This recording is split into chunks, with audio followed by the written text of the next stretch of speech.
It is overwhelming the amount of channels that exist on YouTube, and when you're starting out, you don't even know which are good and which are just a waste of time. After roaming around the YouTube sphere of watercolor channels for 3 years, I found some absolute bangers that will help you improve your watercolors like they did with me. So in this video, I will break down each of them and how they helped me, why are they so good, and what they primarily focus on. So that after you're done watching this video, you can go and absorb all the knowledge of these channels so that you can take your watercolors to the next level. I'm gonna be honest with you. I don't want to compete with any of these channels. Even though I share what I'm learning in my journey, I by no means have the amazing expertise and passion for teachings like they have. The first channel I'm gonna share with you is by far my favorite and one of the most underrated on the list. Instead of leaving the best for last, I much rather put him up front. He has a passion for his local landscapes and has an ability to portray the peace, serenity, and the mood of the landscape like no other. I remember seeing that he was published in his local newspaper as the Peaceful Painter, and I believe that this was very accurate. Even though I have never met him, I believe that Oliver Pyle is my first true mentor in my watercolor journey.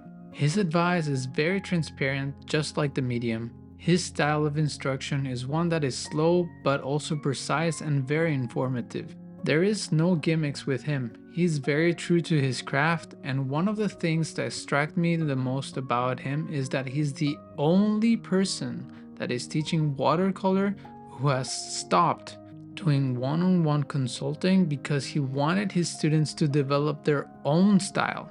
He didn't want others to paint like him, and that to me deserves all the accolades that many of the other bigger channels get. I think he is close to hitting the 100,000 subscribers now, and he deserves that and much more. His tutorials cover everything that you could possibly need to learn how to paint with watercolor and also how to paint beautiful landscapes. You truly wouldn't need any other channel than this, and I stand by that. But if you aren't into landscapes and like to be more broad on what type of subjects that you make, then the next channel might be for you. This channel is run by someone who transitioned from a traditional 9-to-5 job into a full-time artist position because of the interest on her stencil art. So if anyone can teach or inspire you to become a full-time artist without having to paint grandiose vistas, that's Jenny Riney. She delivers really high quality production tutorials, she is very knowledgeable on the medium and has a vast experience to back it up. And what I like most about her channel is that she covers almost everything that you could possibly ask the YouTube search bar. Not only that, but she started doing a video like this one every year where she mentions upcoming or valuable watercolor channels that she has found. That's where I got the idea for this video. The next two channels aren't fully about only watercolors. Actually, one of them isn't about watercolors at all, and it deserves to be mentioned because of the impact that it had in my own journey. However, I would like to talk about the other channel which I recently discovered and the reason why I decided to paint for 100 days in plein air. What I love about this channel is that it's extremely in-depth. In fact, his videos have an effect on me that I think I might be clicking on a video to learn the basics of something, but then coming out thinking, that wasn't just basics. His knowledge on color and light is just second to none. He's also quirky and fun to watch.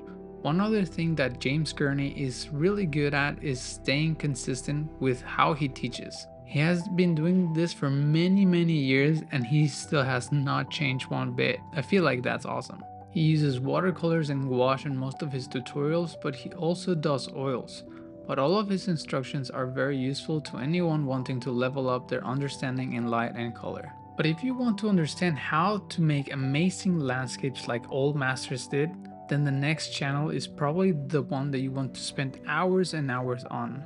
I did exactly that when I discovered it. Especially I loved watching the plein air videos. His passion for the landscape and painting is so contagious that he literally will make you want to go and paint right away. Even though he's primarily an oil painter, he experiments with digital art and also shows how to sketch epic looking landscapes with just pencils.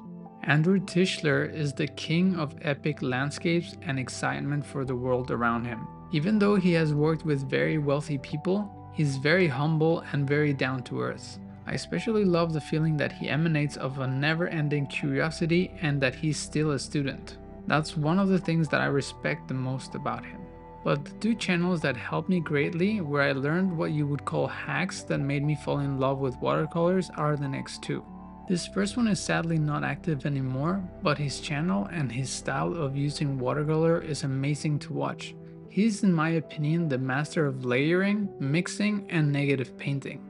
Ronald Lee was the person who I learned to let the colors mingle on the paper from, as well as he demonstrated perfectly that you don't need to paint in one go for the landscape not to look tight because of all the layers. But the thing that blew my mind the most about him was his negative painting skills. It took me a long time to realize how he would get those very bright highlights on the yellow leaves to pop. Definitely worth binge watching some of his videos. But this doesn't compare to what I learned from Stephen Barry, because this directly helped my own style of painting. He has the ability to simplify very complex scenes like forests or jungles. He might be the one artist that I've seen use more green than anyone else, as well as tackle subjects that are very hard to simplify. But what I learned from him that truly changed my painting was the fact that you can extend the life or wetness of your paper without having to wet both sides of the paper, and it doesn't buckle. When I learned this, my mind just went boom. Sadly, he isn't as active on his channel anymore, but he still has many gems worth checking out. But this last channel is the one you want to look out for if you want to learn a very similar style of like Andy Vincent, and also someone who has been working very hard to become his own boss and provide a very simple and real tutorials on everything to do with watercolors. I exchanged a few messages with Matthew White on Instagram before he went full-time on YouTube. At the time, he had about 20,000 subscribers. Now, 2 years later, he has surpassed the 100,000 mark, and that just goes to speak about his dedication and useful tutorials that he has been putting out. One of his most popular videos has over 500,000 views, and that is just amazing. And he really makes learning watercolors so much more simple. Didn't really learn to paint from Matt, but he's somebody that I kind of consider a friend, so I just kind of wanted to add him on the list because I think he's been doing great. One of the most important things to realize about when we're trying to learn watercolors is that at first it's going to be very hard no matter where we are trying to learn from. But when we are trying to learn from somebody that inspires us and kind of already have the style that we want, that makes things a little bit easier. But the one thing that I really want you to take out of this video is that same thing that Oliver Pyle was talking about, and that is whoever you follow, whoever you learn from, the most important thing is that you have to learn how you paint, because that's the real purpose of being a teacher, to allow your students to unleash their own full creative potential so their unique light can shine in this world. Thank you for watching, and I'll see you tomorrow.